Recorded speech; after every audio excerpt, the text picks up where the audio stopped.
Hey, salut à tous! Aujourd'hui, on vous parle de Expédition autour du monde. Expédition autour du monde, c'est un... Alors je dis toujours, c'est un aventurier du rail-like, où au final, en fait, l'idée va être de découvrir le monde en se baladant via, en fait, 3 expéditions différentes, une jaune, une bleue et une rouge. Et en fait, l'idée, c'est qu'on part tous du même endroit pour pouvoir aller explorer le monde. Alors, 3 expéditions, c'est pas une expédition par joueur, on partage tous les mêmes expéditions. C'est juste que dans le jeu, j'ai reçu mes cartes qui sont en fait des très jolies cartes de lieux à visiter. Par exemple, Banff, qui est juste ici. Qui est ici. Et en fait, si j'arrive à arriver avec une expédition, si j'arrive à arriver, c'est très bien dit, à une expédition jusqu'à Banff, eh ben je dévoile Banff et j'ai réussi à visiter un lieu. Pour mettre fin à la partie, il faut qu'un joueur visite tous ces lieux. Et il y a bien évidemment des lieux bonus que nous pourrons visiter en fait au cours de notre partie. C'est-à-dire que si je vois qu'il y a un coup à jouer qui me permet de valider un de mes objectifs, plus valider un ou 2 objectifs de la ligne commune, et ben c'est un plus. Parce que si je marque des objectifs de la ligne commune, on va en redévoiler de nouveau. Et en fait, forcément, chaque point, chaque lieu visité nous offrira un point. Chaque jeton, parce qu'en fait, au début de la partie, nous devons dévoiler 4 lieux que nous devons visiter. Chaque jeton récupéré nous donnera un point. Et chaque jeton laissé sur le plateau nous fera perdre un point. Et l'idée, en fait, va être de visiter un maximum de lieux pour pouvoir gagner un maximum de points, forcément. Comment ça marche, du coup? L'idée, c'est qu'à mon tour de jeu, j'ai le choix. On va imaginer qu'il n'y a rien pour l'instant sur le tapis. À mon tour de jeu, j'ai le choix. Je vais devoir choisir une couleur d'expédition pour la démarrer. Forcément, c'est le début de partie. Je vais dire une bleue. Allez, je prends une bleue. Et moi, dans mes cartes, ça m'intéresse d'aller vers Banff, vous voyez, parce que je l'ai justement en main.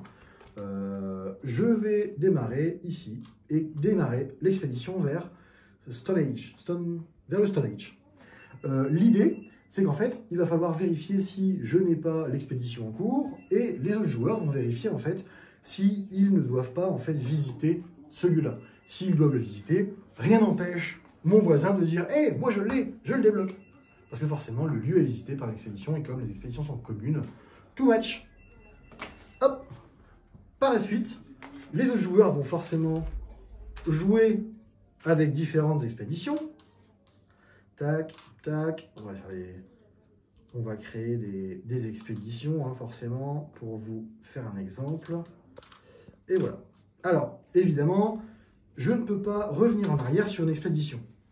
Regarde, approche-toi un petit peu.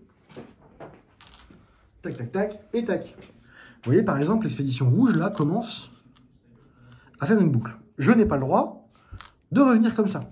Ça, c'est interdit. 2 couleurs différentes peuvent très bien se croiser. Ça, il n'y a pas de problème. Mais je n'ai pas le droit de faire revenir, en fait, la même couleur. Et si jamais je referme ici et que je crée une boucle, je gagne tout de suite le droit de rejouer.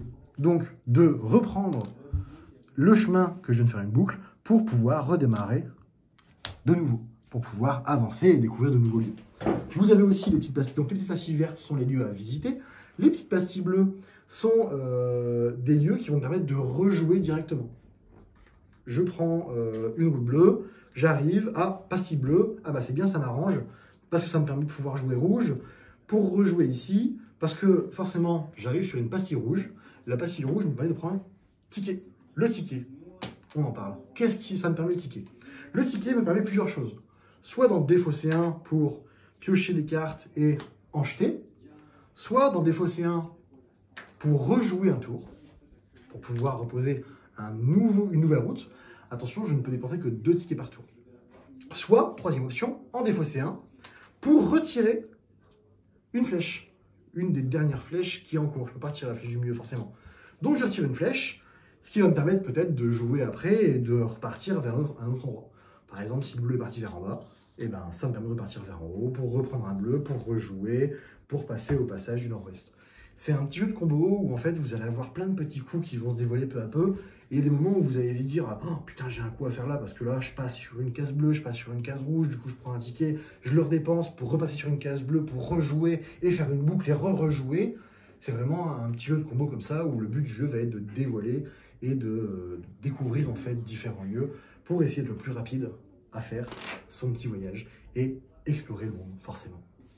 Voilà, je crois que j'ai tout dit sur l'exploration autour du monde. C'est un jeu qu'on aime beaucoup et qu'on conseille et qu'on surconseille si vous avez aimé ne serait-ce que l'aventurier du rail, tout ça. Franchement, j'ai trouvé ça beaucoup plus rapide et on a vraiment beaucoup aimé chez nous. C'est un de nos coups de cœur de l'année. Voilà, expédition autour du monde, c'est tout pour moi. Merci à vous.